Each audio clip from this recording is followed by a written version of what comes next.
You know what time it is? It's 1 o'clock. That means it's time for the Fox 5 Live Zone. Thanks so much for joining us. I'm your host, Guy Lambert. But first, guys, there's no better way to start a Tuesday than with the Prince. And I'm not referring just to any Prince. Yes, the media Prince. Hello there, Mr. Guy Lambert. We are live in the zone. I gotta get an applause button. I think I have one. Next time, I'm gonna make sure I press that for you. Good to see you, man. Good to see you too. How do you live like my in studio? I love how do you like that. my Met Gala look? Is that what that is? That's what it is.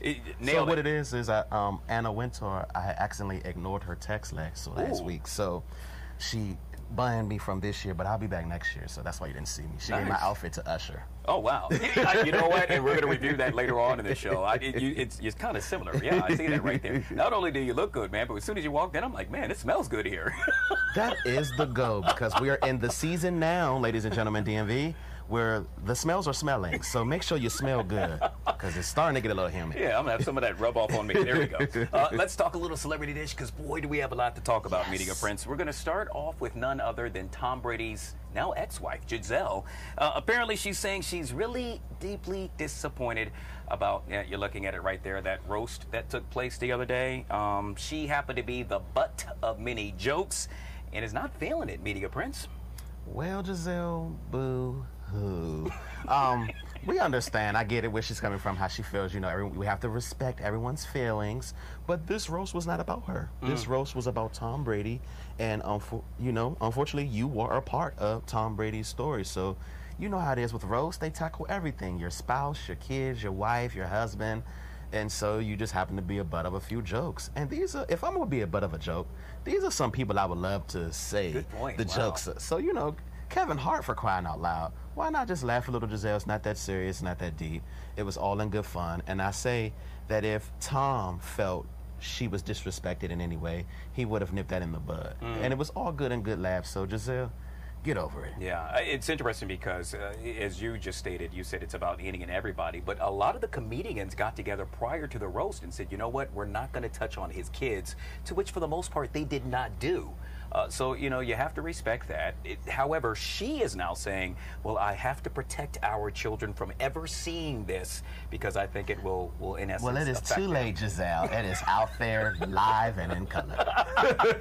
Have you watched it in its entirety yet? Not in its entirety yet, but I've definitely gotten to a nice chunk of it. But let's just say, if she's trying to run from this and not be seen, someone has already, you know how the hackers are, someone's already recorded this and it's uploaded about 5 times over on YouTube so far. Hopefully one day both you and I will be so big and so strong that, you know, somebody will do a roast about us. I'll make sure you're speaking into existence. But no time soon, all right? I can't have anybody talking about me yet. I'm very sensitive about my height. No, I'm just playing. So, hey, let's move on to somebody that apparently is not really sensitive when it comes to battles. I'm referring to none other than Drake and Kendrick Lamar. So, unless you've been hiding under a rock, daggone it, by now you've heard about it, you probably listened to it. I think they release one every, 2 minutes? It felt like every second. I just kept hitting the refresh button and there was another song. So now Drake saying, hey, Kendrick Lamar, had it not been for me, you would no longer be relevant. In essence, he's saying because of this rap battle, Kendrick Lamar is now the topic of discussion. Well, as a Kendrick fan, and Drake people don't, I like Drake, but I am a Kendrick Lamar fan. Kendrick Lamar has an audience that are going to buy and stream whenever he gives us anything. But in the essence of this rap battle, all it did was made Kendrick Lamar more consistent, because Kendrick Lamar at one point was consistent, and now he gives us an album here. We're like calling him Baby Rihanna. Are we going to get an album or we're not? So I think this battle made him more consistent, and then the flip side, this battle made Drake again. Because we started to see Drake drift off into all different genres and sounds and not really being the essence of why we fell in love with him in the first place. So he really should be thanking Kendrick for allowing us to see Drake back when we saw Drake in the first place. Yeah. You know, I somewhat agree. I think Drake has always done very well mainstream. Yes. You know, you could turn on any radio station and hear Drake. Not necessarily the case with Kendrick Lamar, and it's no slight against him, as you stated. It's a different audience. I would say a little bit more street cred.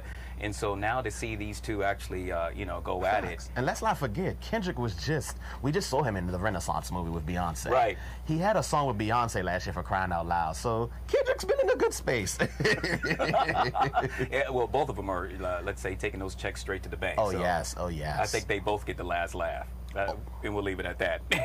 Hey, are you a big Bridgerton fan? Have you seen it? Really? I am. So Okay. season 3, where are you? Yeah, well, it's apparently it's coming out very soon, soon and very soon. Now, once season 3 gets underway, let's say the 2 star actors. Yeah, I'm referring to none other than Nicola Coughlan and, of course, Luke Newton. Well, they got a chance to discuss how they do their love scenes. You see how I pause with that because it gets a little sticky when you talk about it. Apparently, they've become really comfortable with actually acting out these love scenes and say, hey, it's just a part of the job. Is it just a part of the job? So you think there's something more there? The description was a little hot. It made me think like, wow, did you guys just get out of a scene or is there one coming after this? Because the description was so hot and sensual. You're like, well, shoot, is it going to be a season full of love scenes or what are we getting this season? But I am excited. I'm glad that they have finally broke that wall down and they're just giving us their all. It feels like this season is going to feel even more authentic because they've dived more into their characters, as we can see. Yeah. So I'm excited to see what it's going to do, and it'll help me save some money because I need to stay my butt inside and watch TV versus going to get tequila shots.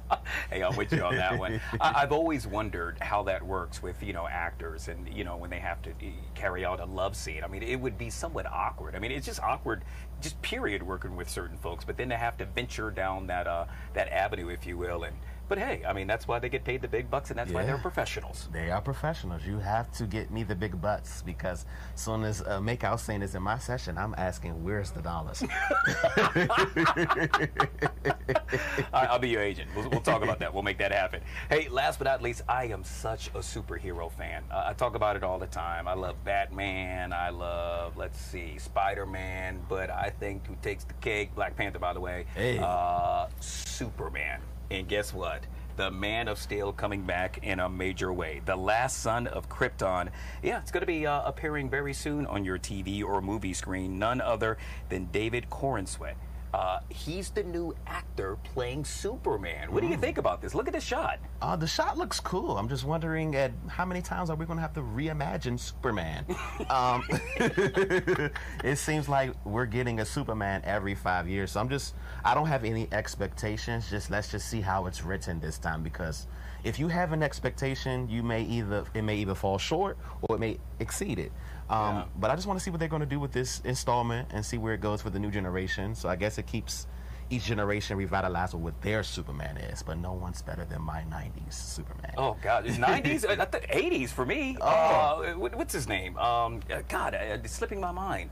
And we had the cartoon, too. Yeah, we did have the cartoon. We go on Saturday mornings. Most kids are like, what? We don't even know about that. But the gentleman that broke his neck while on a horse. Yes. Christopher Reeves? Is that what it is? Christopher Reeves. Yeah, okay. Gotcha. You know what? I don't know why I didn't think of this because Nicki Minaj says his name in her Red Ruby the Sleeves song. So Christopher Reeves, I should have known that right off my head. But yes, he was the original Superman. I think that's the standard. That's the staple. Well, I mean, we're not that old, but there was a guy before him in the 50s, but that was all black and white. Our parents would watch that. So, we'll just start with Christopher Reeves. I can tell you one thing we're always watching, and that is you, the Media Prince. You are always about it, always on it. Working on anything else? So much coming out. Season 7 of Conversations with the Media Prince premieres next month. And then today I'm getting ready to go take a nap so I can go party with Beat the Odds and KP Skywalker tonight. Oh, wow. Because sleep is something that is to be cherished. And the older I get, I wish I can cash in on all those naps that I didn't get to have when I was younger. Well, hey, when you figure it out, let me know, because sleep is something that I don't see a lot of nowadays. But what I do see is none other than the Media Prince joining us right here on the Fox 5 Live Zone for Celebrity Dish. Always good to see you, sir. Always good to see you. You're looking good. Live in the zone. We'll take a quick break, guys. We'll be right back.